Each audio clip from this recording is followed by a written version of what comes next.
మొత్తం మీద ప్రభుత్వంలో కూడా ఒకవేళ కీలకంగా మీరు ఉన్నారు, ఎమ్మెల్సీగా ఉంటూ వస్తారు, ప్రత్యేక హోదా గురించి కూడా చాలా పెద్ద ఎత్తున పోరాటం అందరూ చేస్తున్నారు. అంటే పక్షం విపక్షం అని కాకుండా అందరూ కూడా ప్రత్యేక హోదా కావాలి అనుకుంటూ ఉన్నారు. మీ యొక్క వైఖరి ఎలా ఉంటుంది? ఇప్పుడు బీజేపీ అక్కడ వస్తుందా రాదా అనే కండిషన్ పక్కన పెడితే ప్రత్యేక ఈసారి ఎవరు వచ్చినా ప్రత్యేక హోదా ఇస్తే తప్ప ఈ రాష్ట్రంలోకి వచ్చి ఓటు అడిగేటువంటి పరిస్థితి ఉండదు. అది కాంగ్రెస్ అయినా బీజేపీ అయినా ఇంకొకడైనా ఇప్పుడు నిన్న మన జగన్ కూడా అంటూ ఉన్నాడు, ఎవడు ప్రత్యేక హోదా ఇస్తానంటే అడిగి చేయకూడతానని.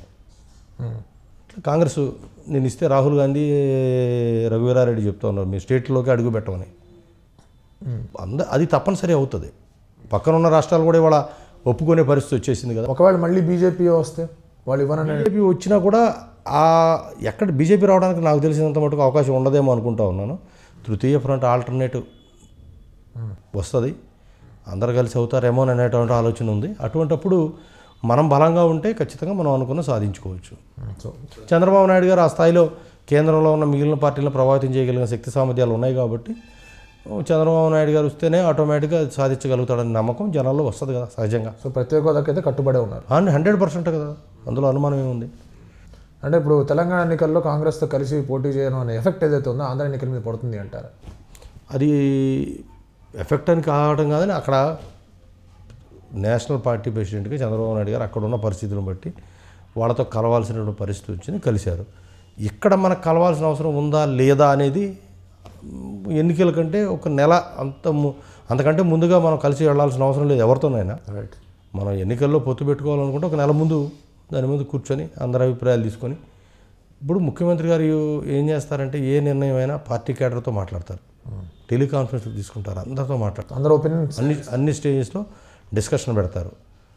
నెక్స్ట్ క్యాడర్తో డిస్కషన్ పెడతారు. క్యాడర్ మొత్తం దగ్గర ఐవీఆర్ఎస్ తీసుకుంటారు, మన అభిప్రాయం మనం ఎలా వెళ్తే బాగుంటుంది అనేది. నెక్స్ట్ ఇంకా క్రింది స్థాయిలో ఉన్న పబ్లిక్కి ఒక్కొక్క నియోజకవర్గంలో ఒక 10,000 మందినో 15,000 మందినో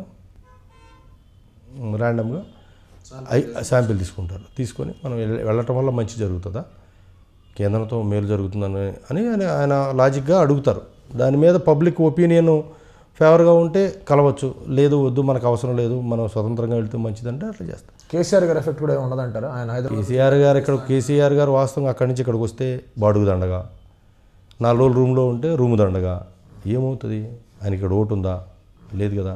అంటే చంద్రబాబు అగేన్స్ట్గా ఆయన ప్రచారం ఏం చేయగలరు? ఆయన చాలా చెప్తున్నారు సెంట్రల్ గవర్నమెంట్ ఇచ్చే ఫండ్ నేను తీసుకుంటూ కూడా ఏం చేయట్లేదు అని చెప్పేసి ఆయన మాట్లాడడం జరుగుతుంది. ఏం చేయకపోతేనే ఇన్ని అవుతాయా? అవి ఆయన స్టేట్ గురించి మాట్లాడుకోవచ్చు, చెప్పుకోవచ్చు, కానీ ఏపీ గురించి ఆయన ఏం చెప్పగలరు? ఇండైరెక్ట్గా ఏదైనా జగన్మోహన్ రెడ్డికో పవన్ కళ్యాణ్కో లేకపోతే మరొకరికో జగన్ గారితో ఆల్రెడీ ఒక ప్రతిపాదన నడిచింది కదా, సపోర్ట్ చేయొచ్చు. ఇండైరెక్ట్గా చేయొచ్చాము కానీ డైరెక్ట్గా చెప్పానుగా, ఆయన వస్తే బాడుగు దండగా, 10 బళ్ళు వేసుకొస్తే ఆయిల్ దండగా, ఏముంది ఇక్కడికి వచ్చేసారు. అదేమి ఆయన వల్ల ఏమి ఉండదు. కానీ ఓవరాల్ వెనకుండి ఏదైనా సహాయం చేస్తే సహాయం చేయొచ్చు. దానివల్ల మనకు వచ్చే పక్క రాష్ట్రాల వాళ్ళు సహాయం చేస్తే మనకేదో నష్టం జరుగుతుందని ఆలోచించే అంత పరిస్థితుల్లో తెలుగుదేశం పార్టీ అభద్రతా భావం తెలుగుదేశంలో చంద్రబాబు నాయుడు ఎక్కువైంది అని చెప్పేసి కూడా తీవ్రమైన విమర్శలు వస్తున్నాయి. ఎంతవరకు నిజం అంటారు? ఎవరికి వస్తుంది అభద్రత ఉందని? ఎవరికి చెప్పారు? జగన్మోహన్ రెడ్డికి చెప్పారా ఎవరైనా? అట్లా ఏమి ఉండదండి. ఇది ఎవరి డ్యూటీ వాళ్ళు చేసుకో. తెలుగుదేశం పార్టీలో ఒకరినొకటి ఎక్కువగా సబ్మిసివ్గా ఉన్నారు, అంత అటాకింగ్గా లేరు. చంద్రబాబు నాయుడు బాగా డిఫెన్సివ్ మైండ్ సెట్లో ఉన్నారు మోదీ దగ్గర, బీజేపీ దగ్గర అని చెప్పేసి 4 ఏళ్లలో ఏముంది, 2-3 నెలల్లో మోడీ వెళ్ళిపోతాడు. ఇంకా ఆయన గురించి ఈయన భయపడాల్సిన అవసరం ఏముంది? 2-3 నెలల్లో ఆయన వెళ్ళిపోతాడు. ఇప్పుడు మోడీకి వ్యతిరేకంగా లాస్ట్ 1 year నుంచి ఫైట్ చేస్తుంది చంద్రబాబు నాయుడు గారే. దేశంలో ఎవ్వరూ మాట్లాడడానికంటే ముందు 4 అడుగులు ముందుకేసి మోడీ గురించి అటాకింగ్ మోడ్లో మాట్లాడింది ఒక్క చంద్రబాబు నాయుడు గారే. తర్వాత ఎవరైనా మాట్లాడారేమో కానీ అది కూడా చంద్రబాబు నాయుడు గారు మాట్లాడినంత స్పీడ్గా ఎవరు మాట్లాడాలి, అంత రెస్పాండ్ అవ్వాలా, ఎవరు అంత ముందుకు వచ్చి మాట్లాడిన వాళ్ళు లేరు. సో అభద్రత లేదంటారు. ఎటువంటి అవసరమే ఉంది ఎన్నికలకి వెళ్తానికి? ఇప్పుడు ప్రజలకి వాళ్ళు ఏం మేలు చేయాలనే దాని గురించే ఎక్కువ ఆలోచిస్తున్నారు. ఆయన 2,000 రూపాయలు పెన్షన్ ఇవ్వాలని ఇప్పుడు ఇచ్చే మేలు మనమే 5 రెట్లు పెంచాం, 5ని 10 రెట్లు చేయాలనుకున్నారు. జనవరి 1 నుంచి జనవరి నుంచి ఇచ్చేస్తూ ఉన్నారు. ఇప్పుడు రైతుల గురించి ఆలోచన చేస్తున్నారు.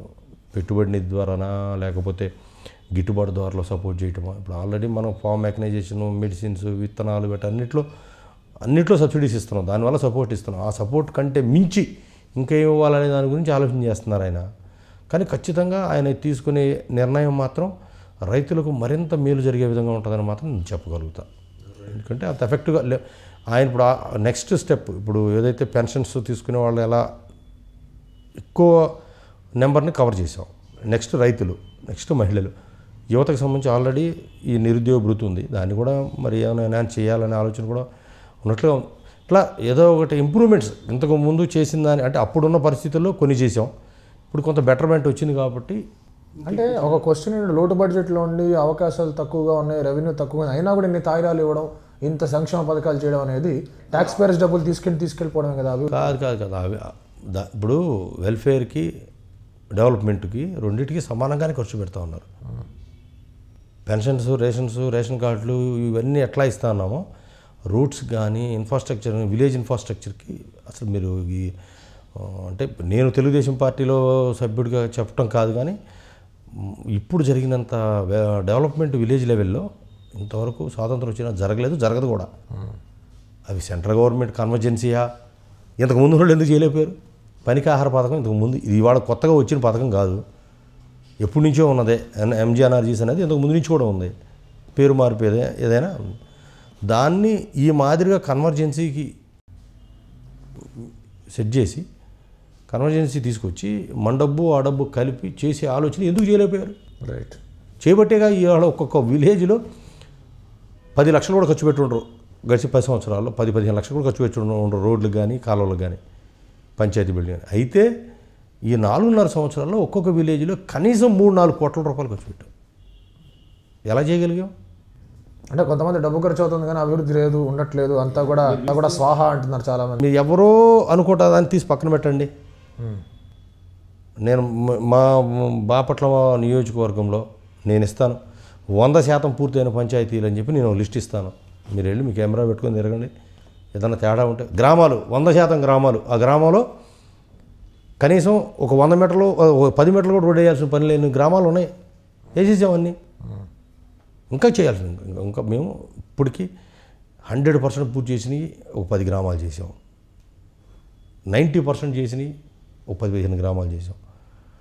ఈ టర్మ్ ఇంకొక 1 year 2 years ఉంటే 100% చేయాలి, 100% అయిపోద్ది, అందులో ఏం డౌట్ లేదు. Like and subscribe Eagle Media Works.